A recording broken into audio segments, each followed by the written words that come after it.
merde! Il y a un énorme poisson qui rôde par ici. Ah ouais? Énorme?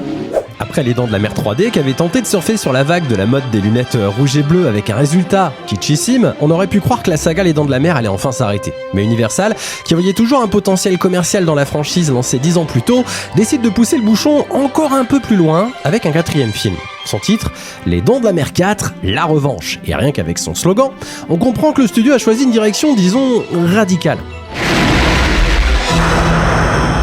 Jaws, the revenge. This time, it's personal. Cette fois, c'est personnel. Autrement dit, le requin ne chasse plus par instinct, mais par vengeance contre la famille Brody. Aujourd'hui, ça fait marrer tout le monde, mais en 1987, Universal pensait sincèrement ramener la saga vers le drame familial et renouer avec l'émotion du premier film. Résultat, et ça fait l'unanimité, c'est l'un des pires films de tous les temps. Pourquoi ? Bah t'inquiète, je vais te le dire.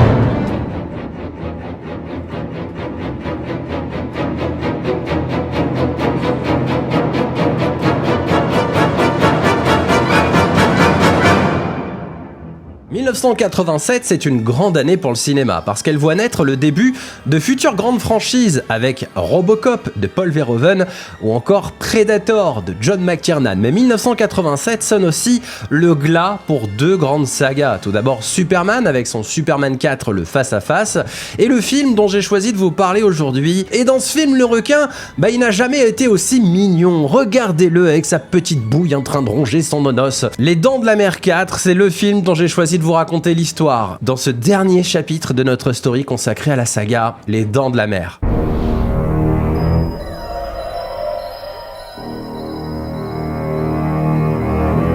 Les requins ne choisissent pas leurs victimes. Celui-là a choisi ton frère et il a tué ton père. Papa est mort d'une crise cardiaque. Il est mort de peur, c'est la peur qui l'a tué. Maman. Avant de lancer Les Dents de la Mer 4, Universal venait de connaître deux gros échecs. Howard the Ducks, en 1986, qui avait coûté 37 millions de dollars pour n'en rapporter que 38 dans le monde. À peine assez pour couvrir les frais de marketing. Et Le Secret de la Pyramide, l'année précédente, avec 28 millions de budget pour seulement 25 millions de recettes mondiales. Bref, le studio avait besoin d'un vrai succès. Alors, ils se sont tournés vers ce qui marchait déjà, une franchise connue du public, avec un nom qui vendait encore, malgré la fatigue de la saga. Et c'est comme ça que naît le projet des Dents de la Mer 4. Pour reprendre le rôle d'Hélène Brody, Universal fait revenir Lorraine Gary, absente du troisième film. Ce choix n'est absolument pas artistique, Lorraine étant l'épouse de Sidney Sheinberg, le président d'Universal à l'époque. Sa carrière était au point mort et ce film marquera d'ailleurs son dernier rôle au cinéma. Mais il y avait aussi une tendance du moment, dans les années 80, marquée par les films mettant en avant des héroïnes fortes. On pense bien sûr à Ripley dans Aliens le Retour ou à Sarah Connor dans Terminator. Ramener Hélène Brody à l'écran permettait donc de surfer sur cette mode tout en capitalisant sur un personnage déjà connu du public. Michael Caine, star international, accepte le rôle non pas par passion pour les requins, mais pour financer la construction de sa maison en Angleterre. Il racontera d'ailleurs plus tard avec beaucoup d'humour qu'il n'a jamais vu le film. Mais en revanche, il a vu la maison payée par le film et elle est magnifique. Lance Guest, vu un peu plus tôt dans le film de science-fiction Starfighter, rejoint également le casting dans le rôle de Michael Brody. Et d'ailleurs, j'ai très envie de vous parler de ce film un peu plus tard sur la chaîne. Mario Van Peebles incarne lui un ami jamaïcain de Michael Brody. Son accent, souvent jugé caricatural en version originale, illustre bien le côté involontairement comique du film. Mais derrière ces maladresses, le film tente d'aborder tout de même des thèmes sérieux, comme le deuil, la peur transmise de génération en génération et le traumatisme. Hélène Brody, désormais veuve, est persuadée qu'un grand requin blanc cherche à se venger de sa famille. Mais le scénario, qui fait nager un requin de l'Atlantique Nord jusqu'aux Bahamas pour traquer les Brody, transforme rapidement le film en une parodie involontaire. Roy Scheider aurait dû faire une courte apparition au début du film dans une scène choc où Martin Brody se ferait tuer par le requin. Mais il a demandé 1 million de dollars pour ce caméo, ce qu'Universal a bien sûr refusé. Résultat, c'est Sean, le fils cadet, qui meurt à la place. Murray Hamilton, alias le maire d'Amity, était prévu de revenir, mais il est malheureusement décédé peu avant le début du tournage. Le film est conçu et réalisé en moins de 9 mois, une cadence totalement irréaliste pour une production de cette taille. Les retards liés aux requins mécaniques et aux conditions météo ne font d'ailleurs qu'ajouter à la pression. Tous ces éléments laissent présager que la précipitation a inévitablement impacté la qualité finale du film. Le film se positionne comme une suite directe des Dents de la Mer 2 en ignorant complètement les événements de Jaws 3D. Le récit se concentre sur Ellen Brody et sa conviction qu'un requin vengeur s'attaque à sa famille, notamment après la mort tragique de son plus jeune fils. La production des Dents de la Mer 4 a été complètement précipitée. Universal voulait absolument sortir le film pour l'été 1987. Moment idéal pour ce type de blockbuster estival et pour effrayer le public avec un gros requin. Résultat, le scénario a été écrit à l'arrache, le planning était très serré et les effets mécaniques ont été bricolés à la hâte. La réalisation du film est confiée à Joseph Sargent, vétéran du cinéma surtout connu pour son film L'attaque du métro 123, sorti en 1974, dans lequel joue d'ailleurs Robert Shaw, l'interprète de Quint dans le premier Dents de la Mer. Il apporte une approche solide, mais manque un peu de l'énergie et de l'inventivité d'un Spielberg. Coincé entre un budget limité et un concept de requin, un tueur en série, il essaye de donner un angle dramatique au personnage, mais sans faire de miracle. Le fameux requin mécanique est l'exemple parfait des limites techniques de la production. Là où Spielberg avait su suggérer la menace pour faire peur, Sargent montre le squale sous toutes ses coutures. On l'aperçoit raide, mal articulé, parfois même flottant bizarrement à la surface. Et aux Bahamas, avec l'eau turquoise, on voit encore plus qu'il est artificiel, loin de l'océan sombre et inquiétant du premier film. Le tournage commence donc le 2 février 1987 à Martha's Vineyard pour les scènes d'ouverture.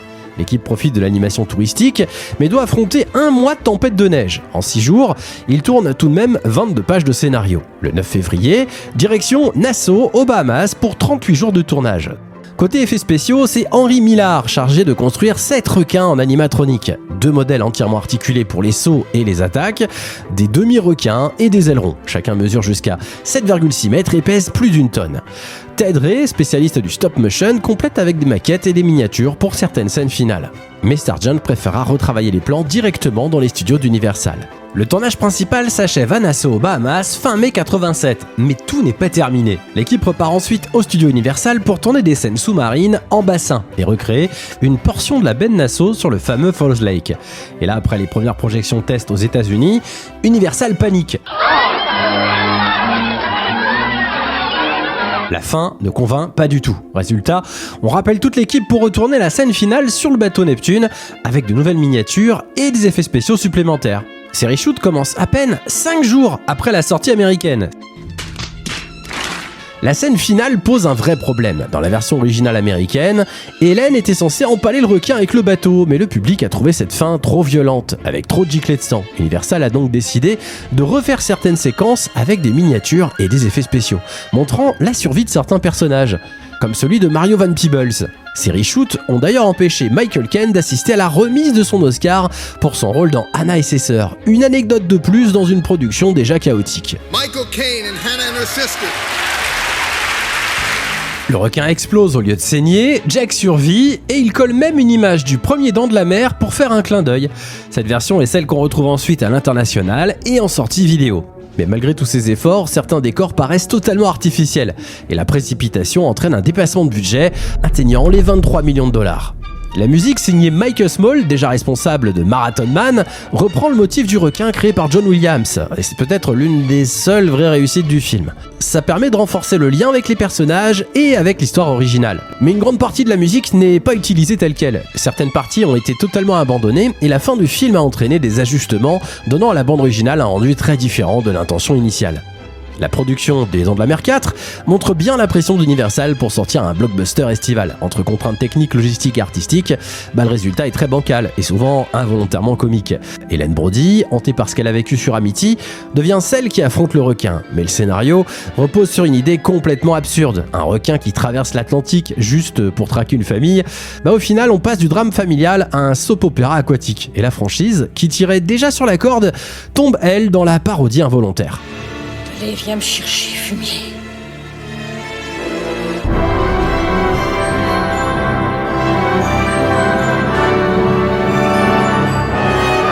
Ce n'est pas un hasard, il en avait après Sean comme après ton père. Comme à chaque fois, on démarre le film sous la mer, avec le retour de la musique de John Williams. Mais qu'est-ce qui se passe ? Le requin arrive à carrément lever les yeux pour regarder ce qui se passe à la surface, où il fait du surplace aussi. On est de retour sur l'île d'Amity. Et franchement, ça fait plaisir. Hélène fait cuire un poisson à quelques jours de Noël. Sean, son fils cadet, est désormais chef de la police, à la place de son père, décédé d'une crise cardiaque. Mobilisé pour dégager un rondin de bois d'une bouée, Revenez! Les gardes-côtes sont occupés et le madrier doit être dégagé avant le retour des pêcheurs. parce que ça pouvait pas attendre le lendemain, il loupe les répétitions de la chorale et sera en retard pour dîner. Parce que c'est lui le dîner. Le requin lui a en fait tendu un piège. Il attendait qu'il arrive pour lui sauter dessus et lui manger le bras gauche. Ah mon Dieu! Quelle horreur! Mon bras! Oh, où est-ce qu'il est passé? Oh non! Pourquoi il a pas pris le droit? Je suis gaucher!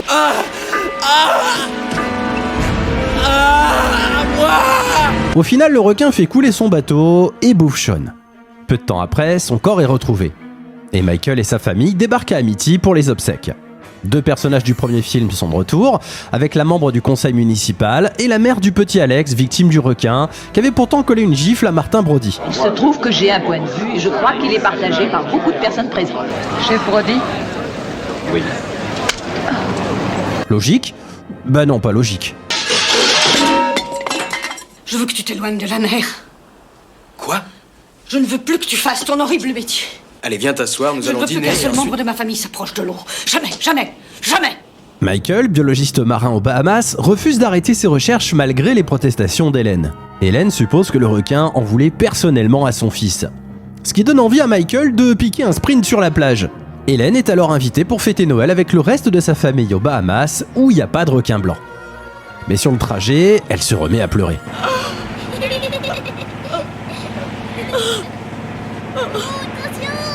Là-bas, Hélène rencontre Augie, le pilote de leur avion, tandis que Michael lui présente son collègue Jack et sa femme Louisa.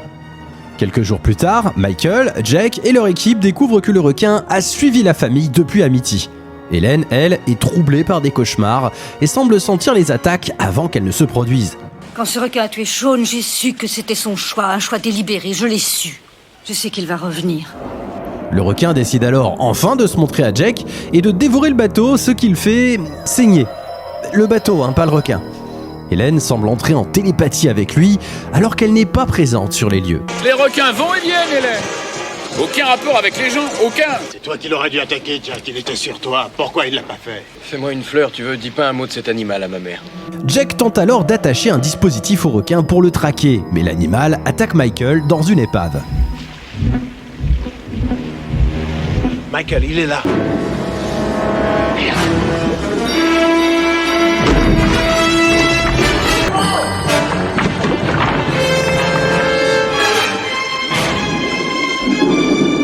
Ce qui nous donne une partie de cache-cache plutôt drôle, où le requin se faufile tranquille, passe les portes et traverse les étages en cherchant tranquillement Michael, qui parvient à s'échapper.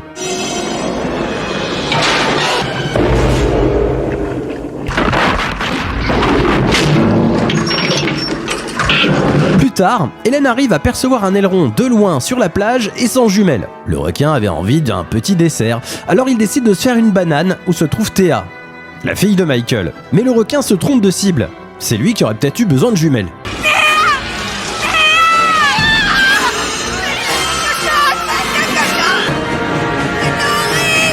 Hélène décide alors de passer à l'attaque et de traquer le requin pour protéger sa famille.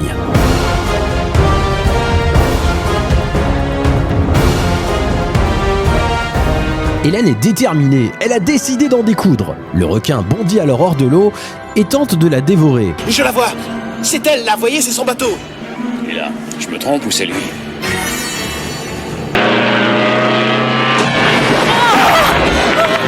À moins qu'il ait juste eu envie de sauter dans l'avion au même moment. Ah bah vous voyez, il essaye de monter sur le siège passager maintenant. Et Augie remonte sur le bateau, frais comme un gardon. Allez, dégageons d'ici en Il vitesse. pue comme une charogne. Je suis contente. Maintenant, Hélène, restons pas ici. Dans la confrontation finale, Michael et Jack utilisent un appareil à impulsion électrique pour affaiblir le squale. Hélène fonce sur lui avec le bateau. Elle a alors des visions du requin attaquant Sean et Martin face au requin. Deux scènes où elle n'était pas du tout présente, mais bref, Jack survit, le requin se fait empaler par la proue du bateau et Augie ramène Hélène à Amity. Elles en jouaient, elles chantaient, les cieux répandent de joyeuses musiques. Bah écoutez, moi je l'aime bien ce film, il est drôle, il est sympathique, c'est mon plaisir coupable des années 80, hein. Avec Superman 4, je dois même vous avouer que je le préfère à Jaws 3D. Vraiment, il est plus sympa à suivre, il est rigolo, les images sont plutôt belles, voilà, c'est bien mis en scène, on a un bon réalisateur, ça se passe au moins dans l'océan, on a le retour à Amity, on a le retour de la famille Brody. Moi, il m'en faut pas plus, vous savez. Bon, c'est un film que j'ai découvert sur le tard. Je savais même pas qu'il existait. En vérité, pendant les années 80, j'ai regardé les 3 premiers. Et puis, c'est vers le milieu des années 90 où, dans un magazine télé, je suis tombé sur Les Dents de la Mer 4, La Revanche. J'ai halluciné. Il était diffusé, je crois, sur la 3 à l'époque.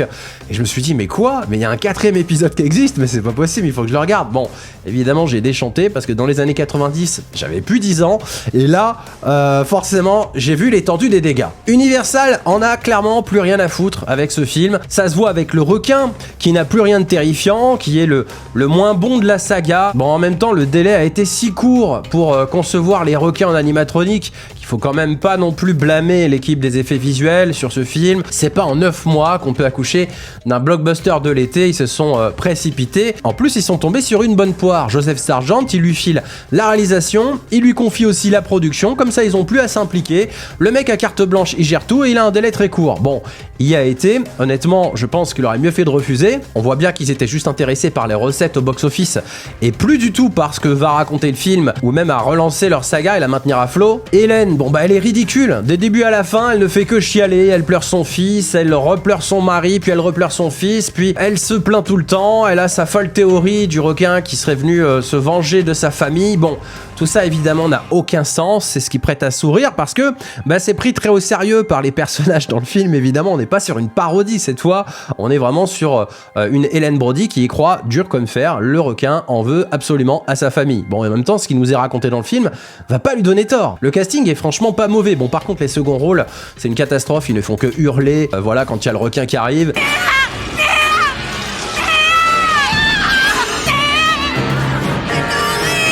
C'est une caricature. Bon, Huggy qui était censé être un passeur de drogue, hein, visiblement l'idée a été coupée au montage, ce qui explique aussi la durée ridicule du film, 1h30 en même temps. C'est tellement long à regarder, il y a des moments tellement gênants, des trucs dont on a absolument rien à foutre, hein, notamment tout ce qui se passe autour de la femme de Michael là, avec ses œuvres d'art. Franchement, mais ça ralentit totalement le film, c'est pas intéressant, on se demande ce que ça vient foutre là. Je ne sais pas si ça aurait été une bonne idée de faire revenir Roy Scheider, honnêtement, au début du film, qu'il se fasse bouffer par un requin, pour moi ça aurait eu aucun sens, ça aurait même annulé finalement sa victoire dans les 2 premiers films. Donc là, une crise cardiaque, bah écoutez, ça va, c'est pas mal, au moins ça justifie son absence. Maintenant, bah forcément, le film il est raté, mais ça en devient drôle. C'est quand même Universal derrière, et ça accouche, mais d'une catastrophe. Je veux dire, le problème, c'est le scénario. Voilà, il aurait vraiment fallu trouver une autre idée de départ et peut-être que le film aurait été meilleur avec une meilleure histoire. J'ai pas l'impression que le réalisateur fasse du mauvais taf. Il y a des plans et des idées plutôt sympathiques, on va dire. Le cache-cache dans l'épave avec le requin, moi j'adore, voilà, je trouve ça génial, je sais pas comment ils ont eu cette idée. Le requin, il a l'air de se dandiner là-dedans, de se faufiler, comme si de rien n'était. Bah écoutez, pourquoi pas, en tout cas c'est du jamais vu. Quand il saute hors de l'eau, on a l'impression qu'il est finalement en appui sur sa queue. Moi je trouve ça complètement dingue. C'est vraiment des plans dont je me lasserai jamais. Rien que pour ça, le film, il mérite sa place dans la saga. La scène du plan d'ouverture avec l'œil du poisson renvoie bien sûr à la photographie dans Les Dents de la Mer, deuxième partie, avec Brody qui reconnaît immédiatement le requin. Moi je trouve que c'est un clin d'œil plutôt sympa, voilà. Je trouve ça pas con en vérité, au moins il y a des idées, voilà, il y a des idées, un petit peu de mise en scène, de trouver des petits trucs. Bon, il y a aussi bien sûr des très mauvaises idées. Et puis bah le scénario avec l'intrigue de la revanche du requin est totalement à chier, mais c'est ce qui rend le film si unique.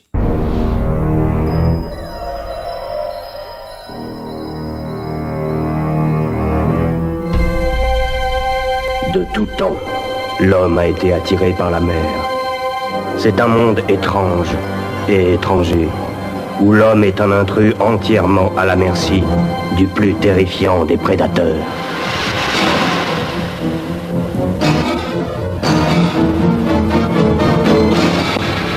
La terreur règne de nouveau.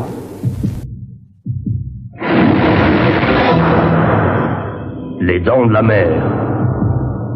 La revanche. Sorti le 17 juillet 1987 aux États-Unis et le 9 décembre en France, Les Dents de la Mer 4, La Revanche, connaît rapidement un échec critique et commercial. Avec un budget de 23 millions de dollars, le film ne rapporte que 51,9 millions de dollars dans le monde.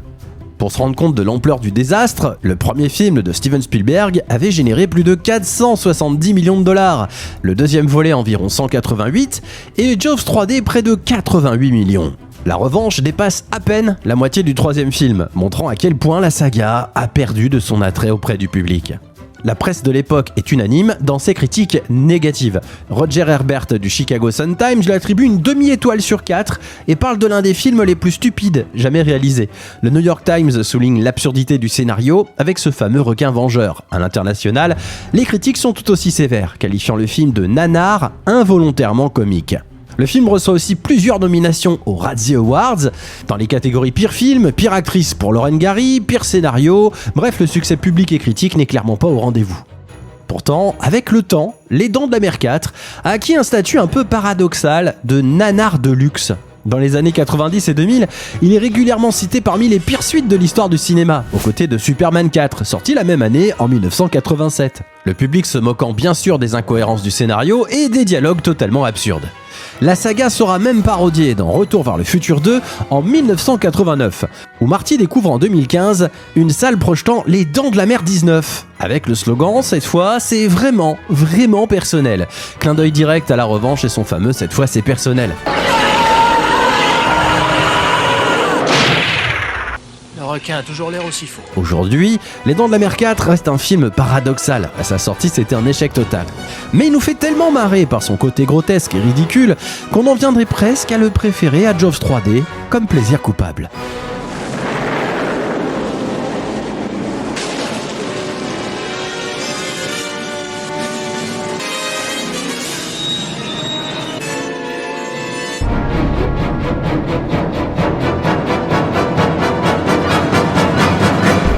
Partout quand nous étions gosses, comme un petit chien. Je voulais faire tout ce que je faisais.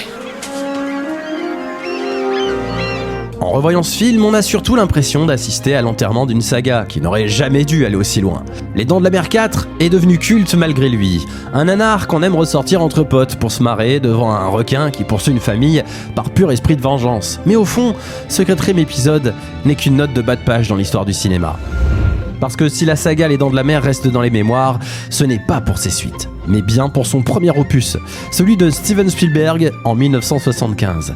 À seulement 27 ans, il a redéfini le blockbuster moderne, montré qu'un requin mécanique capricieux pouvait créer un suspense légendaire et rappeler que le monstre était parfois invisible, caché sous la surface.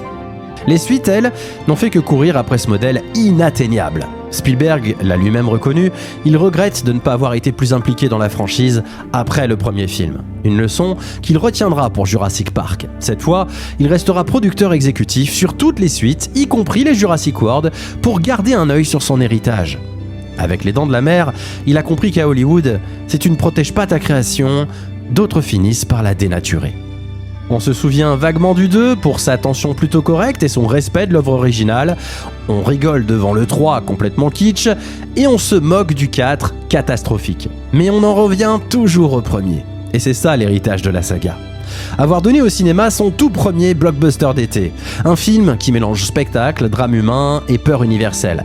Et qui a marqué plusieurs générations de spectateurs. Et petit clin d'œil amusant, Mario Van Peebles, ridiculisé dans Les Dents de la Mer 4, finira par se rattraper des décennies plus tard. En 2016, il réalise USS Indianapolis, Men of Courage, avec Nicolas Cage, racontant la véritable histoire du naufrage de l'USS Indianapolis, celle que Quint évoque dans le premier Dents de la Mer. En quelque sorte, ce qui aurait pu être une bonne suite de la saga. Finalement, Les Dents de la Mer reste ce paradoxe fascinant. Une saga qui a sombré dans le ridicule, mais dont le premier film a changé à jamais la face d'Hollywood. Qu'on regarde les suites pour rire, ou le chef-d'œuvre de Spielberg pour frissonner encore et encore, le requin continue de nager dans notre imagination. Et 50 ans plus tard, c'est peut-être ça la plus belle des revanches.